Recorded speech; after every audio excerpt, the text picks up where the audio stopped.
இயேசுவில் பிரியமானவர்களே, கோடி அறுப்பது புனித அந்தோனியாவுடைய திருவிழா ஜூன் மாதம் 13ஆம் தேதி கொண்டாடுகிறோம். நம்முடைய திருத்தலத்தின் பாதுகாவலர் புனித அந்தோனியார் உடைய விழாவை நாம் 10, 11, 12 மற்றும் 13 நாட்களிலே விழா நாட்களாக கொண்டாட இருக்கிறோம். அந்த விழாவுக்கான ஒரு தயாரிப்பை நாம் இந்த நாட்களிலே செய்து கொண்டிருக்கிறோம். கொஞ்சம் யோசித்து பார்ப்போம். இந்த விழாவை கொண்டாடுவதற்கு நாம் என்ன தயார்படுத்துகிறோம், என்ன ஆயத்தம் செய்கிறோம்? ஒரு கிறிஸ்து பிறப்பு விழாவுக்காக, கிறிஸ்மஸ் விழாவுக்காக நாம் பல்வேறு ஆயத்தங்களை செய்வோம்.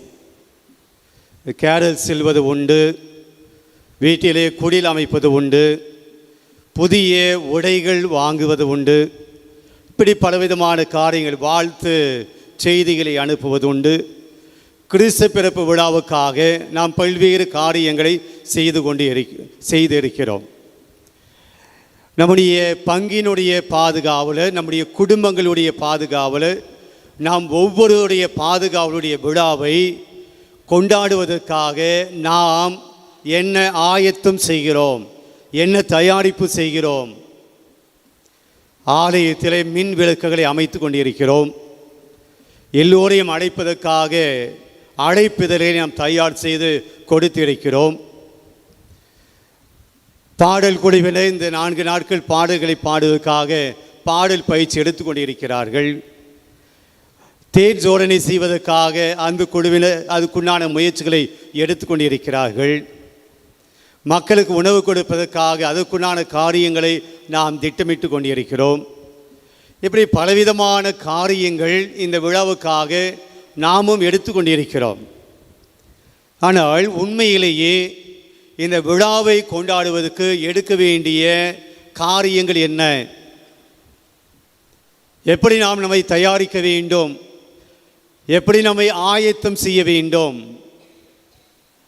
நம்மை ஆயத்தம் செய்வதற்காகத்தான் இந்த 1ஆம் தேதியிலிருந்து 9ஆம் தேதி வரையிலும் நவநாள் திருப்பலிகளை வைத்து நாம் அந்தோனியாரை பற்றி இன்னும் அதிகமாய் சிந்திக்க, இன்னும் அவரை பற்றி அதிகமாய் தெரிந்து கொள்ள நாம் முயற்சி எடுத்திருக்கிறோம்.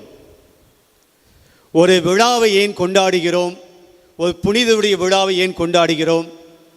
அந்தோனியாருடைய விழாவை, நம்முடைய பாதுகாவலர் அந்தோனியாருடைய விழாவை நாம் ஏன் கொண்டாட வேண்டும், ஏன் கொண்டாடுகிறோம்? இப்படி ஒரு கேள்வி கேட்டால் நம்முடைய பதில் என்ன? யாருக்கு தெரியும்? நீங்கள் சொன்னீங்க, நாங்கள் கொண்டாடுறோம். அப்படியா? ஏன்? எப்பவுமே இங்கே ஒரு பதில் வரும் எனக்கு தெரியும். யாருமே சொல்ல கூட இந்த அம்மா சொல்லும் அப்படின்னு சொல்லுங்கம்மா.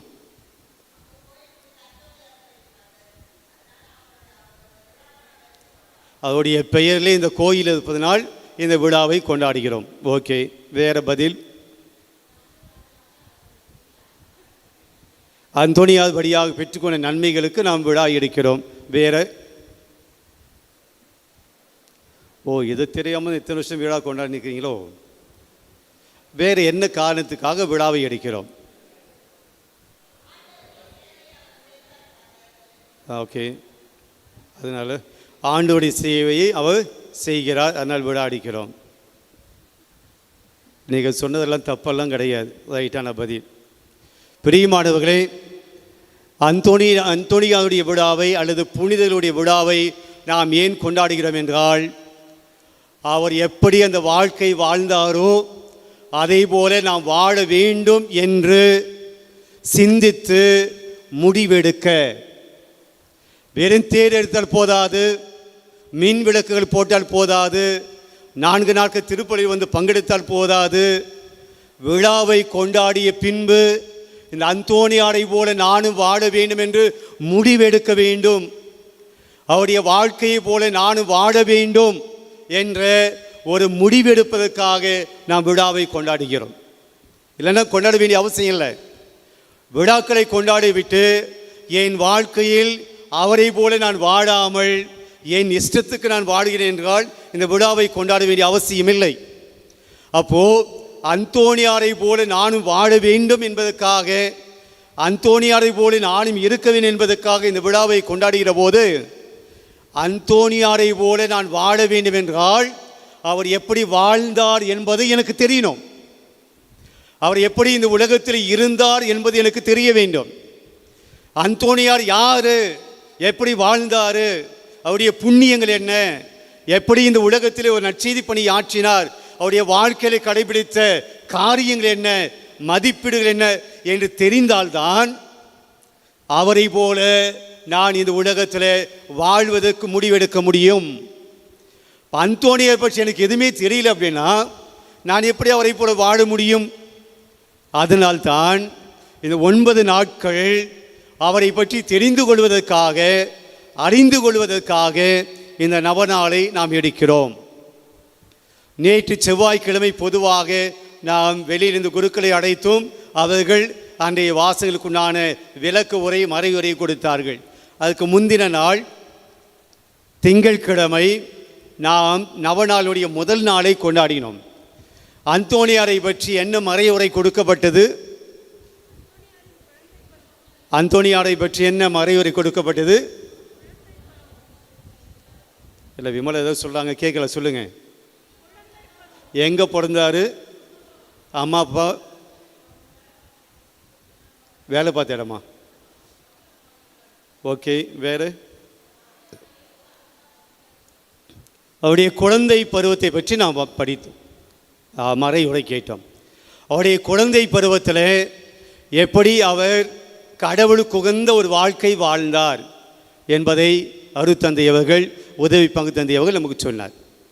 பிரியமானவர்களை, ஜப வாழ்க்கையில் நற்கரை மீது கொண்ட அந்த பக்தி, தன்னுடைய பெற்றோர்கள் வழியாக கொண்ட அந்த நம்பிக்கை, இதெல்லாம் நமக்கு எடுத்துக்காட்டுகளோடு சொன்னார். அந்தோணியாருடைய குழந்தை பருவத்தை நாம் 1ஆம் தேதி 1வது நாள் நாம் பார்த்தோம். 2வது நாள் செவ்வாய்க்கிழமை, இன்றைக்கு நவநாளுடைய 3வது நாள். இன்றைக்கு அந்தோணியாரை பற்றி நாம் தெரிந்து கொள்ளக்கூடிய விஷயம் என்னவென்றால் அவருடைய இளமை பருவம். அவருடைய இளமை பருவத்தை பற்றி நாம் தெரிந்து கொள்ள இந்த நாள் நம்மை அழைக்கிறது. பிரியமானவர்களே, அருட்தந்தை நமக்கு ஏற்கனவே சொன்னதை நினைவுபடுத்தி நாம் அடுத்த கருத்தை செல்வோம். 1195ஆம் ஆண்டு லிஸ்பன் என்கிற போர்ச்சுகல் நாட்டில் இருக்கக்கூடிய லிஸ்பன் என்கின்ற ஒரு ஊரிலே அவர் பிறக்கிறார். செல்வந்த குடும்பத்திலே பிறக்கிறார். மார்ட்டின் மேரி என்று அவருடைய பெற்றோர்களுடைய பெயர். 15 வயது வரைத்தான் அவர் தன்னுடைய குடும்பத்தாரோடு இருந்தார். தங்களுடைய அந்த லிஸ்பன் நகரினுடைய அருகாமையில் இருக்கக்கூடிய அந்த பகுதியினுடைய அந்த மறை மாவட்டத்தினுடைய ஆயர் வழி நடத்திய அந்த பள்ளியிலே தன்னுடைய கல்வி படிப்பை முடிக்கிறார். அதன் பின்பாக லிஸ்பன் நகரின் அருகாமையில் இருக்கக்கூடிய ஒரு குரு மடத்திலே அவர் சேர்கிறார். 15வது வயதிலேயே அவர் குரு மடத்திலே சேருகிறார். 15 வயசு, அது என்ன பருவம் நம்ம சொல்வோம்? குழந்தை பருவமா, இளமை பருவமா?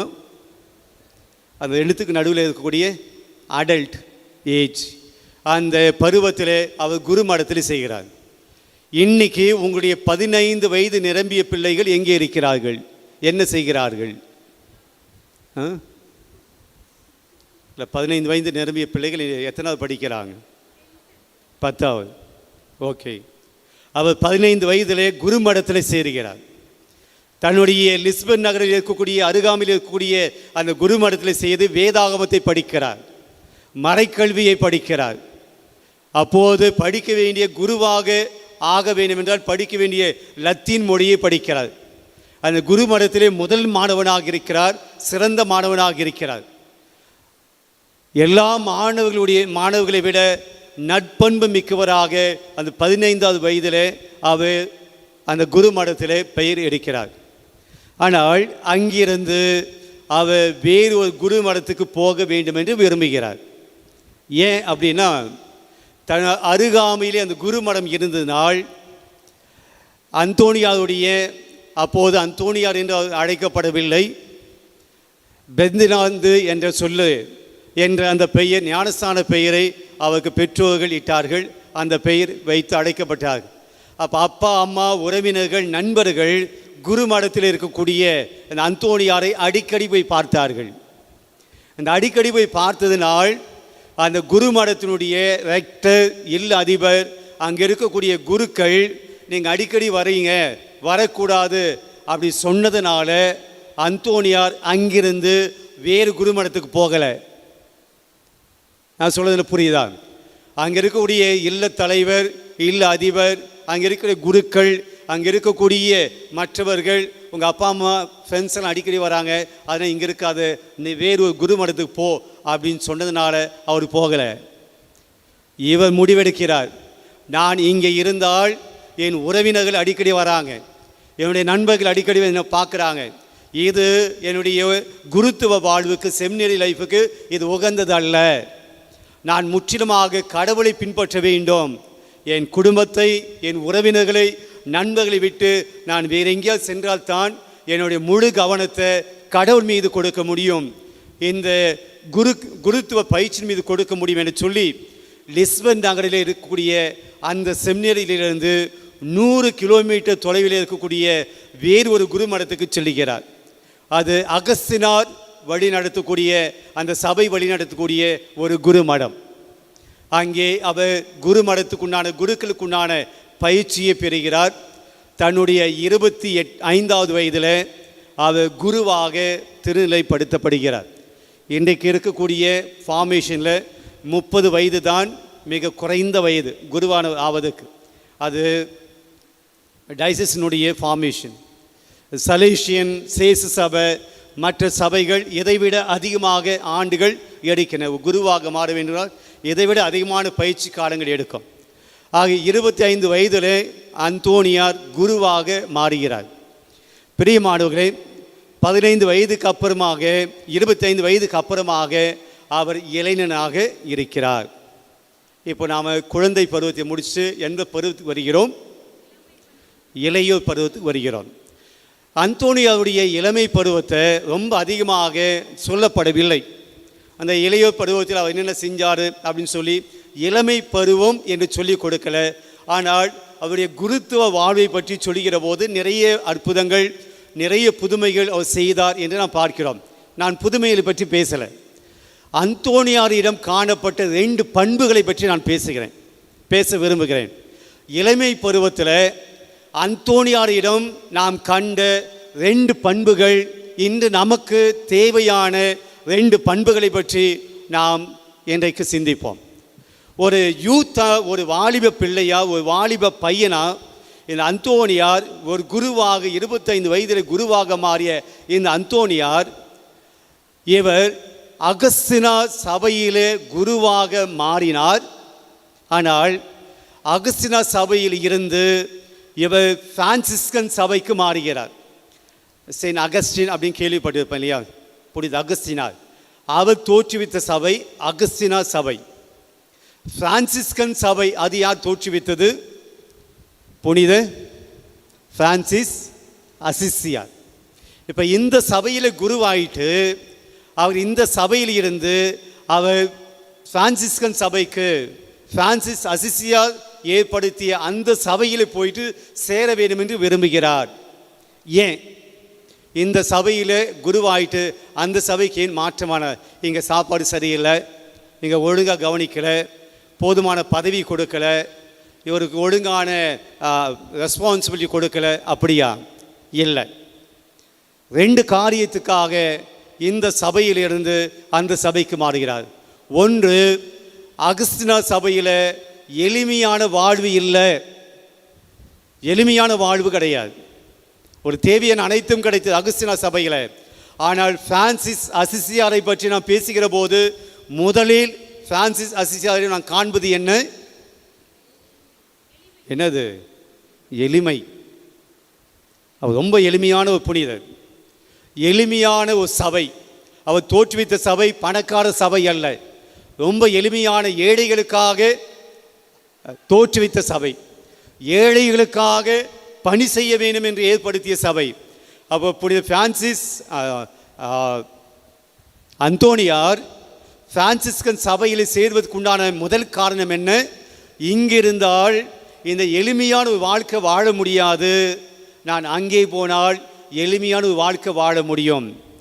இன்றைய வாலிப பருவத்தில் எளிமையான வாழ்க்கை வாழ வேண்டும் என்று நாமும் நம்முடைய பிள்ளைகளுக்கு கற்பிப்பதில்லை. பிள்ளைகளும் எளிமையாக வாழ வேண்டும் என்று ஆசைப்படுவதும் இல்லை. ஒரு பைக் வேண்டும் என்றால் உங்களுடைய பிள்ளைகள் வாங்குகிற பைக்கினுடைய ரேட் என்ன? ரொம்ப கம்மியான ரேட் இல்லையா?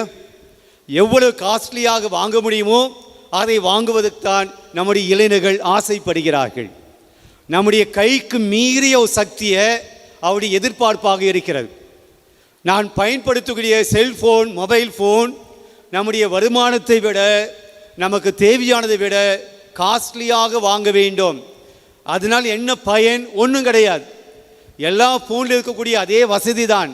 ஆனால் இது என்னிடம் இருந்தால் இது ஒரு கெத்து. என் கையில் இருக்கக்கூடிய மொபைல் ஃபோனுடைய ரேட் என்ன தெரியுமா என்று சொல்லிக் கொள்வதிலே ஒரு பெரிய ஒரு கெத்து. இன்றைக்கு நம்முடைய இளைஞர்கள் எளிமையாக வாழ வேண்டும் என்கின்ற அந்த எண்ணம் இல்லாமல், தங்களையும் பக்குவப்படுத்தாமல், தங்களுடைய பெற்றோர்களுக்கும் கீழ்ப்படியாமல் போகிற போக்கு உங்களுக்கு என்னை விட நன்றாக தெரியும். அப்போது இன்றைய வாலிப பருவத்தில் எளிமையாக வாழ வேண்டும். எளிமை என்பது வெறுமனே உடைகளில் காட்டுவது அல்ல. எளிமை என்பது வெளிப்புறத்தில் இருக்கக்கூடிய விஷயம் அல்ல. எளிமை என்பது எனக்குள்ளே இருக்கக்கூடிய விஷயம். இது எளிமை என்பது என்னுடைய வெளிப்புற தோற்றத்தில் அல்ல, எனக்குள்ளே இருக்கக்கூடிய விஷயம். அப்போ நான் எளிமையாக இருக்கிறேன் என்றால் எனக்குள் தாழ்ச்சி இருக்க வேண்டும். நான் எளிமையாக இருக்கிறேன் என்றால் எனக்குள் பணிவு இருக்க வேண்டும். நான் எளிமையாக இருக்கிறேன் என்றால் அடுத்தவருக்கு மதிப்பை கொடுக்கக்கூடிய அந்த மனப்பக்குவம் இருக்க வேண்டும். இன்றைக்கு யோசித்து பார்ப்போம். இன்றைக்கு நம்முடைய பிள்ளைகளுடைய உள்ளத்தில் எளிமை என்கின்ற இந்த அடுத்தவருக்குண்டான மரியாதை, எளிமையாக வாழக்கூடியது என்றால் தன்னுடைய உள்ளத்திலே பணிவு, எளிமையாக வாழ்வது என்றால் தாழ்ச்சியும் நிறைந்த விஷயம். இன்னைக்கு ஒரு கேள்வி நீங்கள் கேட்டால் எதிர்க்கக்கூடிய பிள்ளைகள் நம்முடைய பிள்ளைகளாக இருக்காங்க. நீங்கள் ஒரு கரெக்ஷன் சொன்னால் ஏற்றுக்கொள்ள முடியல, இது தப்புன்னு சொன்னால் எதிர்க்கிறார்கள், எதிர்த்து நிற்கிறார்கள். எளிமையாக இருக்கிறோம் என்று சொல்லி மனதளவில் எளிமை கிடையாது. எதிர்ப்பு, தாங்கள் செய்ய வேண்டும் என்பதே அதிலே ஒரு கௌரவம், அதில் தான் இருப்போம்.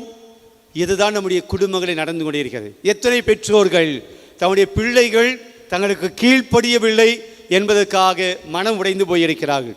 there is no humility, there is no humbleness. எனக்கு எளிமை என்பது இதுதான். அந்தோனியார் இந்த எளிமை என்கின்ற இந்த சபையில் வெறும் வெளிப்புற எளிமை மட்டுமல்ல, அந்தோனியார் உள்ளத்து அளவிலும் கூட பிரான்சிஸ் அசிசியாரை போல எளிமையாக வாழ்வதற்கு இந்த சபையிலிருந்து அந்த சபைக்கு போகிறார். அப்போ இந்த வாலிப பருவத்தில் நம்முடைய பிள்ளைகளுக்கும் சரி, வாலிப பருவத்தை கடந்து வந்திருக்க நமக்கும் சரி, அந்தோனியாவிடம் நாம் கற்றுக்கொள்ள வேண்டியது எளிமையான உள்ளம் இருக்கிறதா, தப்பென ஏற்றுக்கொள்ளக்கூடிய அந்த மனப்பான்மை இருக்கிறதா, சரி என்றால் அதிலே நம்முடைய கவனத்தை செலுத்தக்கூடிய மனப்பக்குவம் இருக்கிறதா, விட்டு கொடுத்து போக முடிகிறதா, அடுத்துடைய கருத்துக்களை ஏற்றுக்கொள்ள முடிகிறதா. இன்னைக்கு இளைஞர்களுக்கு மட்டுமல்ல, நமக்கும் தான். ஆக இளைஞனான அந்தோனியார் இந்த அற்புதமான ஒரு செய்தியை சொல்லிக் கொடுக்கிறார். நீ கடவுளுக்கு உகந்தவனாக இருக்க வேண்டும் என்றால் கடவுளுடைய பண்பான எளிமையை வாழ கற்றுக்கொள். நம்ம அந்தோனியாவுடைய பக்தர்களாக இருக்கிறோம் என்றால் வெறுமனே அவர்கிட்ட வேண்டுதல் செய்வது அல்ல. இந்த அம்மா சொன்னது போல, ஏன் விழா எடுக்கிறோம்? அவர் நமக்கு நன்மை செஞ்சிருக்கிறார். ஏன் விழா எடுக்கிறோம்? அவர் நம்மை ஆசீர்வதித்திருக்கிறார். நல்லது, அவங்க நன்றி சொல்ல வேண்டும், உண்மைதான். ஆனால் அதுக்காக மட்டும் விழா அல்ல. அந்தோனியார் பணியுள்ள, தாழ்ச்சியுள்ள, எளிமையுள்ள ஒரு புனிதராக இருந்தது போல இந்த விழா எனக்கும் அந்த பாடத்தை சொல்லிக் கொடுக்கிறது. நானும் அவரை போல் வாழ வேண்டும். இது முதல் செய்தி. ரெண்டாவது, பிரியமானவர்களே, ஏன் அவர் அகஸ்தினா சபையில் இருந்து பிரான்சிஸ்கன் சபை போனார் என்றால், அவர் பார்த்த ஒரு காட்சி, அவர் நேரில் பார்த்த ஒரு காட்சி. என்ன காட்சி என்றால், இந்த பிரான்சிஸ்கன் சபையை சார்ந்த 5 குருக்கள் மறைபோதக பணியை செய்வதற்காக ஒரு தீவுக்கு செல்கிறார்கள். அந்த தீவிலே அவருக்கு எதிர்ப்பு. கடவுளுடைய நற்செய்தி அறிவித்ததினால அந்த 5 பேரையும் அந்த தீவிலே கொலை செய்கிறார்கள். அவர் 5 பேரும் அங்கே சாகடிக்கப்பட்டார்கள்.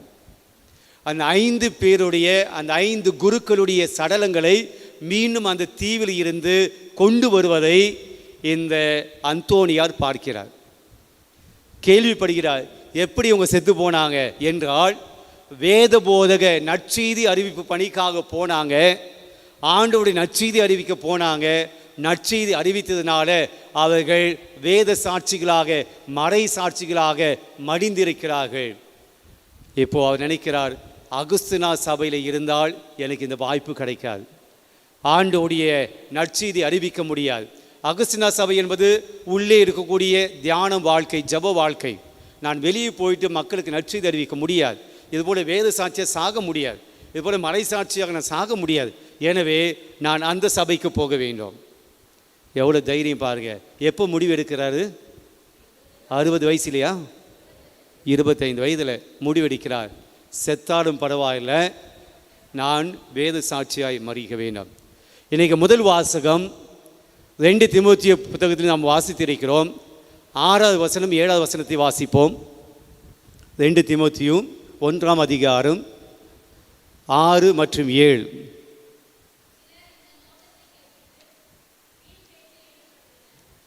இந்த மைக்கில் படிக்கணும்.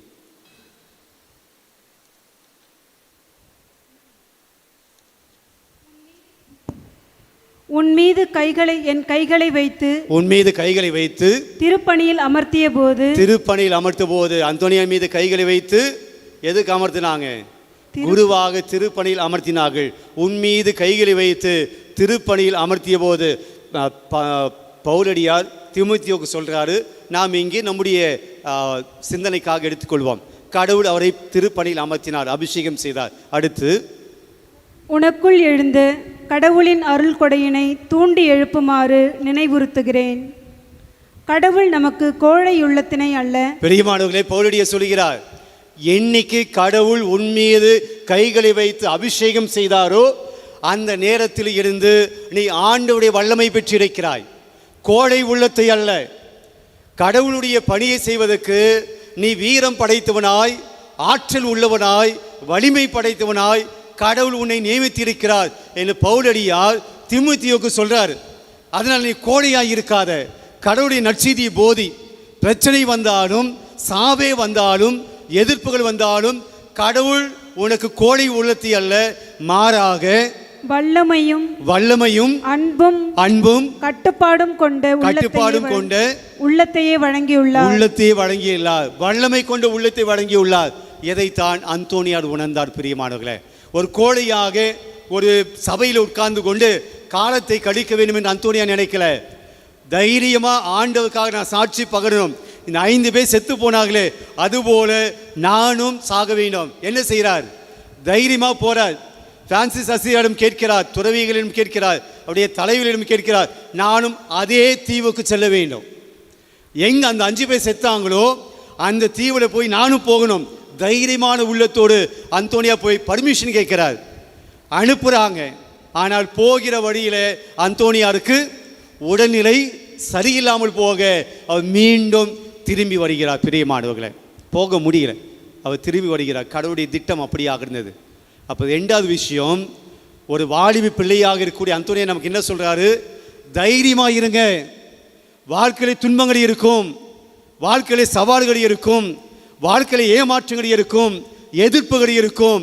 அந்தோனியாவுடைய பிள்ளைகள் கோழை உள்ளத்தை அல்ல, தைரியமான உள்ளத்தை பெற்றிருக்கிறோம். வாழ்க்கையில் சில சங்கடங்கள் வந்த உடனே, ஏமாற்றங்கள் வந்த உடனே, கவலைகள் வந்த உடனே, வருத்தங்கள் வந்த உடனே, பிரச்சனைகள் வந்த உடனே துவண்டு போவதல்ல கிறிஸ்தவ வாழ்க்கை. துவண்டு போவதில்லை அந்தோனியாவுடைய பக்தனுடைய வாழ்க்கை.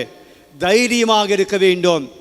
ஆக அந்தோனியாவுடைய இளமை போது நமக்கு சொல்லிக் கொடுக்கிறது, ஒன்று எளிமையான வாழ்க்கை, 2வது தைரியமான வாழ்க்கை. எளிமையான வாழ்க்கை, தைரியமான வாழ்க்கை. இந்த 2 விஷயத்தை இன்றைக்கி அந்தோனியார் நமக்கு சொல்லிக் கொடுக்கிறார். இன்றைக்கி நற்செய்தி ஒரே ஒரு விளக்கம் தந்து நான் நிறைவு செய்கிறேன். எனக்கு சதுசேயர் இயேசுக்கிட்ட போகிறாங்க. போயிட்டு ஒரு கேள்வி வைக்கிறாங்க. என்ன கேள்வி அப்படின்னா, ஒரு பெண் எத்தனை பேர் திருமணம் செய்து கொள்கிறாள்? 7 பேரை ஏன் திருமணம் செய்து கொண்டாங்க? குழந்தை செல்வம் இல்லை. ஆனால் இந்த மோயிசனுடைய சட்டத்தின்படி அண்ணன் மனைவி இவங்க 2 பேருக்கும் குழந்தை செல்வம் இல்லை அப்படின்னா, இந்த அண்ணன் இறந்து போன உடனே தம்பி அண்ணனுடைய மனைவியை தன்னுடைய மனைவியாக ஏற்றுக்கொள்ள முடியும், மனைவியாக்கி கொள்ள முடியும். ஏன் அப்படின்னா ஒரே ஒரு காரணம், வாரிசு கொடுக்க வேண்டும் என்பதற்காக. யூத சமூகத்திலே வாரிசு இல்லை அப்படின்னா அது ஒரு சாபப்பட்ட வாழ்க்கை, அது ஒரு அவமான வாழ்க்கை, ஒரு சபிக்கப்பட்ட வாழ்க்கை. அதனால மோயிசன் இந்த ஒரு ஃபெசிலிட்டியை கொடுக்கிறார். அண்ணனுடைய மனைவிக்கு அவங்க 2 பேருக்கு குழந்தை செல்வம் இல்லைன்னா, அண்ணன் இறந்த பின்பு தம்பி அந்த அண்ணனுடைய மனைவியை தன்னுடைய மனைவியாக்கி கொண்டு அந்த வாரிசை கொடுக்க வேண்டும், குழந்தை செல்வத்தை கொடுக்க வேண்டும். இப்படி இந்த பெண் 7 பேருக்கு மனைவியாக மாறுகிறாள். ஆனால் 7 பேருக்கும் குழந்தை செல்வம் இல்லை. 7 பேரும் இறந்து போகிறார்கள், இந்த பெண்ணும் இறந்து போகிறாள். இது உண்மையிலே நடந்ததானா? இல்லை, உண்மையிலே நடக்கலை. ஆனால் இந்த ஸ்டோரியை சொல்லி, இந்த நிகழ்வை சொல்லி இயேசுவை சோதிக்க விரும்பினார்கள். நேற்று பரிசேயர்கள் இயேசுவை சோதிச்சாங்க. என்னன்னு சொல்லி, சீசருக்கு வரி செலுத்துவது முறையா இல்லையா, அது நேற்று சோதனை கொடுத்தாங்க. இன்றைக்கு இந்த 7 பேரை திருமணம் செய்து கொண்டு அந்த பெண்ணும் இறந்து போகிறாள். மோட்சத்துக்கு போனால் இந்த பெண் யாருடைய மனைவியாக இருப்பாள்? இயேசு சொன்னார். அவங்க ஏன் அந்த கேள்வி கேட்டாங்கன்னா, சதுசேயர்களுக்கு இறந்த பின்பு உயிர்த்தெழுதலை நம்பலை. இறந்த பின்னாடி மண்ணோடு மண்ணாக மனுஷன் போயிடுவான். இந்த உலகம்தான் நிஜம், மேல் உலகம் கிடையாது. யாரை பொறுத்த வரையிலும்? சதுசேயர்களை பொறுத்த வரையிலும். ஆனால் பரிசேயர்களுக்கு அந்த நம்பிக்கை இருந்துச்சு, மேல் உலகம் உண்டு, நம்மளை போல விண்ணுலகம் உண்டு. ஆனால் சதுசேயர்கள் மட்டும் இந்த கோட்பாட்டை அவங்க ஏற்றுக்கலை. அதனால் கேள்வி கேட்குறாங்க, மேலே விண்ணுலகம் உண்டு, இயேசு மறுவாழ்வு உண்டு சொன்னாரா இல்லையா? அதில் நம்பிக்கை இருந்துச்சா இல்லையா இயேசுவுக்கு? அப்போது கேட்குறாங்க, மறுவாழ்வு ஒன்று உண்டு நீங்கள் சொல்கிறீங்களே, 7 பேர் திருமணம் செய்து கொண்ட அந்த பெண் மேலே போனால் 7 பேருக்கு நீங்கள் சொல்லக்கூடிய அந்த மறு உலகத்தில் விண்ணக வாழ்க்கையில் இந்த பொம்பளை யாருக்கு மனைவியாக இருப்பாள்? இதுதான் அவங்க கேட்ட கேள்வி. இயேசு பதில் சொல்லணும். இயேசு ரொம்ப அழகாக சொல்லிட்டார். இந்த உலகத்தில் தான் இவ உன்னுடைய மனைவி, அவ உன்னுடைய மனைவி என்று சொல்லி நாம் சொந்தம் கொண்டாடுகிறோம். இவள் என்னுடைய மனைவி, எனக்கு சொந்தம். இவள் என்னுடைய கனவி, எனக்கு சொந்தம். இவள் மனைவி என்ற முறையில் இந்த கணவருக்கு மட்டும்தான் சொந்தம்.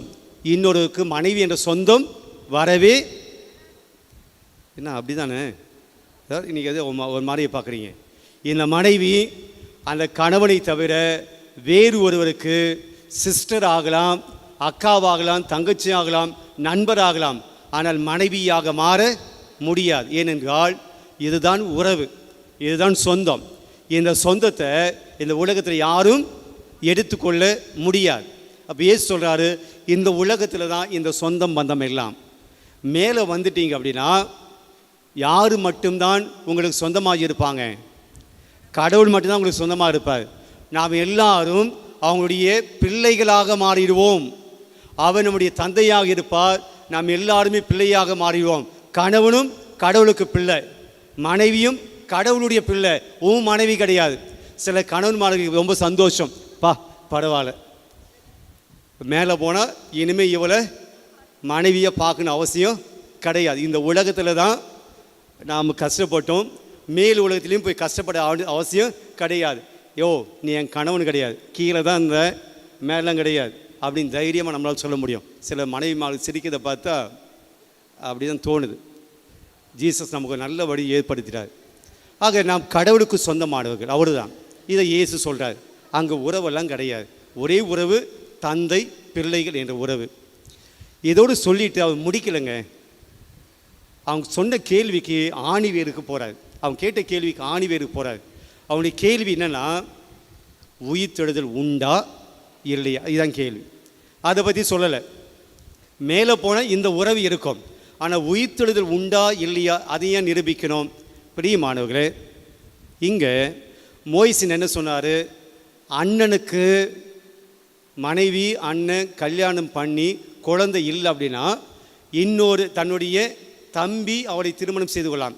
மோயிசன் சொன்னதை கோட்பாடு பண்ணி அவங்க கேள்வி கேட்டாங்க. இப்போ மோயிசன் அவங்களுக்கு பதில் சொல்லணும்னா திருப்பி மோயிசன் சொன்ன அந்த விஷயத்தை வச்சு தான் அந்த பதில் சொல்லணும். அறிவியல் கேள்வி கேட்டால் நீங்கள் அறிவியல் பதில் தான் சொல்லணும், வரலாறு பதில் சொல்ல முடியாது. இங்கே மோயிசன் சொன்னதை வச்சு ஒரு கேள்வி கேட்டிருக்காங்க, மோயிசன் சொன்னதை வச்சு தான் பதிலை சொல்லணும். அப்போது இயேசு மோயிசன் சொன்னதை வச்சு சொல்கிறார். கடவுள் மோயிசனுக்கு ஒரு காட்சி கொடுக்கிறார். எங்கே? முட்செடியில். அப்போது கடவுள் மோயிசன்கிட்ட பேசும்போது நீங்கள் யார் அப்படியெல்லாம் கேட்கிற போது மோயிசன் கடவுளை பார்த்து நீங்கள் யார் அப்படின்னு கேட்கிற போது அவர் என்ன சொல்கிறாரு? ஆபிரகாமின் கடவுள், யாக்கோபின் கடவுள், ஈசாக்கின் கடவுள். ஆபிரகாமின் கடவுள், ஆபிரகாமுடைய மகன், யாக்கோபின் கடவுள், ஈசாக்கின் கடவுள், ஈசாக்கின் மகன், யாக்கோபின் கடவுள். அந்த வார்த்தை சொன்னாரா? தனித்தரையாக சொல்கிறார். ஆபிரகாம் தனி, ஈசாக் தனி, யாக்கோபு தனி. மகன் என்ற உறவை அவங்க கொண்டு வரல. அது மட்டும் இல்லை, வாழ்வோரின் கடவுள் ஆபிரகாம், ஈசாக், யாக்கோபு, வாழ்வோரின் கடவுள் ஆகியோரின் வாழ்வோரின் கடவுள். என்ன சொல்ல வர அப்படின்னா, ஆபிரகாம் செத்து போயிட்டாரு, ஈசாக்கு செத்து போயிட்டாரு, யாக்கோபு செத்து போயிட்டாரு. ஆனால் கடவுள் என்ன சொல்கிறாரு? வாழ்வோரின் கடவுள் அப்படின்னு சொல்கிறார். இப்போது நம்ம கொஞ்சம் நல்லா கவனிச்சா புரியும். பிணங்கள் ஆண்டவரை வழிபடுமா? செத்துப்போன பிணங்கள் ஆண்டவரை வழிபடுமா? நீங்கள் பார்த்து அப்படி தான் ஆகுறீங்க. ஒரு பதிலும் இல்லாமல், ஒரு அசைவும் இல்லாமல். இறந்து போன பிணம் ஆண்டவரை வழிபடுமா? வழிபடாது. அப்போ யார் வழிபடுவாங்க? யார் வழிபடுவாங்க? உயிரோடு இருக்க நாம் தான் வழிபடுவோம். இப்போ நாம் என்ன பண்ணிட்டு இருக்கோம்? உயிர் உள்ள இருக்கிற நாம் தான் ஆண்டவரை வழிபடுகிறோம். அப்போ ஆபிரகாம் இறந்து போயிட்டார். இயேசு அந்த காலத்தில் அல்ல, அவர் எங்கே இருந்தார்? பழைய ஏற்பாட்டில். ஆனால் கடவுள் என்ன சொல்கிறாரு? வாழ்வோரின் கடவுள், ஆபிரகாமின் வாழ்வோரின் கடவுள், ஈசாக்கின் வாழ்வோரின் கடவுள், யாக்கோபு வாழ்வோரின் கடவுள் சொல்லும்போது, ஈசாக்கு செத்து போலடா, ஆபிரகாம் செத்து போல, யாக்கோபு செத்து போகல, அவர்கள் வாழ்ந்து கொண்டிருக்கிறார்கள், அவர்கள் கடவுளை புகழ்ந்து கொண்டிருக்கிறார்கள். எங்க? மோட்சத்தில். அப்போ இறந்தவர்கள் செத்து போவதில்லை, மீண்டும் அவர்கள் வாழ்கிறார்கள். வாழ்ந்து கொண்டு என்ன செய்கிறாங்க? கடவுளை புகழ்ந்து கொண்டிருக்கிறார்கள். ஆபிரகாம் உயிர்த்தெழுந்தார், யாக்கோபு உயிர்த்தெழுந்தார், ஈசாக் உயிர்த்தெழுந்தார். வாழ்வோரின் கடவுளை அவர்கள் ஆராதித்து கொண்டிருக்கிறார்கள். எனவே உயிர்த்தெழுதல் உண்டு. மோயிசன் பழைய ஏற்பாட்டில் சொன்னதை இயேசு இங்கே கொண்டு வந்து மோயிசன், நீங்கள் மோயிசன் சொன்ன கேள்வி வச்சு கேட்டீங்க இல்லையா, நானும் மோயிசன் சொன்னதை வச்சு பதில் சொல்கிறேன். உயிர்த்தெழுதல் உண்டு அப்படின்னு சொல்கிறார். பிரியமானவர்களே, இன்றைக்கு அது ஒரு நற்செய்தியினுடைய விளக்கமாக நமக்கு இருந்தாலும், நம்முடைய வாழ்க்கைக்கு நாம் எடுத்துக்கொள்ளக்கூடிய செய்தி என்னென்னா, பிரியமானவர்களே, இந்த உலக வாழ்க்கை நிரந்தரம் அல்ல, மறு உலக வாழ்க்கை நமக்கு நிரந்தரம். அந்த உலகை நோக்கி தான் நாம் பயணம் செய்து கொண்டிருக்கிறோம். அந்தோனியாரும் அப்படி தான் பயணம் செய்தார். ஆக இந்த உலக வாழ்க்கையில் கடவுளை தேடி நாம் செல்லக்கூடிய அருளை கேட்டு இப்படி அந்தோனியிடம் ஜெபிப்போம்.